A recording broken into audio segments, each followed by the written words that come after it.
What's going on, guys? It's GBP baby. Welcome back to another video. I hope everybody's doing well, and we have finally reached the end of this horrendous week. Obviously we have Friday tomorrow with high impact news. So yeah, this is gonna be a very quick video, purely because because of how consolidated and how messy the charts have been. I'm really not too passionate right now, if that makes sense.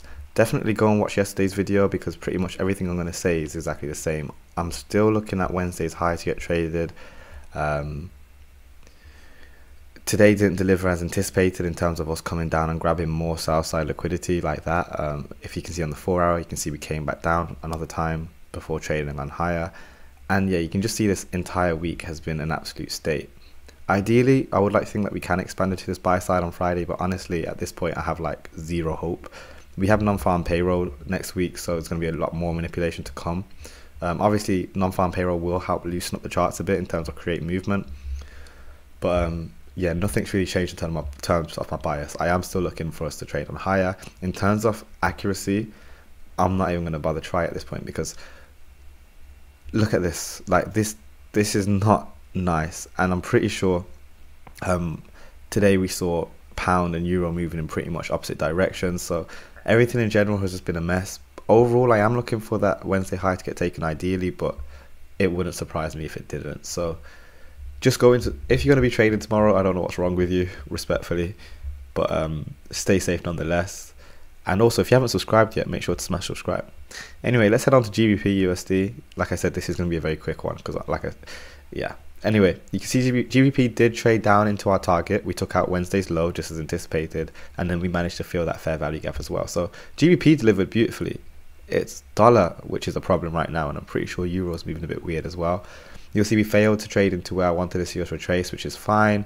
We had this crazy retracement back, which would have taken out so many stops before carrying on lower. Let's go on the daily now.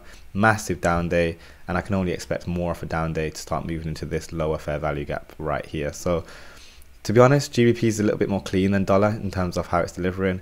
I don't mind us retracing back into this order block. These up close candles create a bearish order block, so we can get those delineated, and then the open of that should provide resistance. So let's get this marked out. This will be the highest I want to see price trade, before expecting lower prices for us to fill the rest of the daily fair value gap in. So to be honest, the pound is pretty clean in terms of that. We've got some relatively equal highs up here, so and then we have a breaker here as well, high, low, higher, high, and from there price moves lower. So this down close candle right here is a breaker. So it'd be nice to see if price can retrace into that and then turn around at that level to go where? Fill this daily fair value gap. So pretty simple and clean expectation on pound compared to dollar.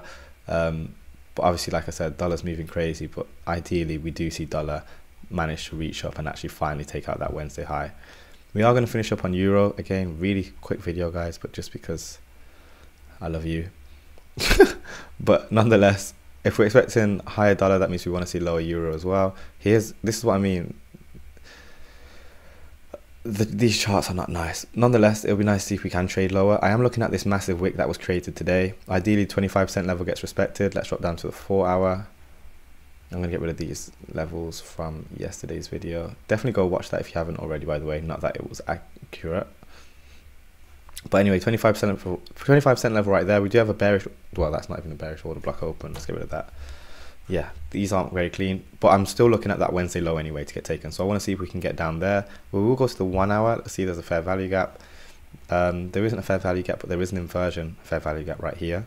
Why? Delivered on the upside, closed on the downside, touched into it once. So next time we trade back into that, I want to see resistance to go where? Into that Wednesday and now Thursday as well as lows. So any kind of rally I'm seeing, I'm looking as an opportunity to go short on the pairs with the expectation to trade lower.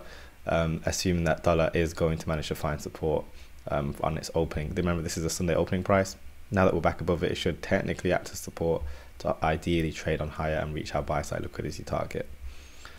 So that's going to be everything, guys. I hope that all makes sense. Again, apologies for such a short video, but nonetheless, make sure to join the Discord, smash subscribe, drop a like, drop a comment, and we'll be back at it on Sunday. Considering we've had such a consolidated week, and we have non-farm payroll next week, we'll probably get a lot more movement next week. So next week will be much more fun to approach in terms of the charts. But other than that, that's going to be everything, guys. Thanks so much for watching, and I'll catch you in the next one. Peace.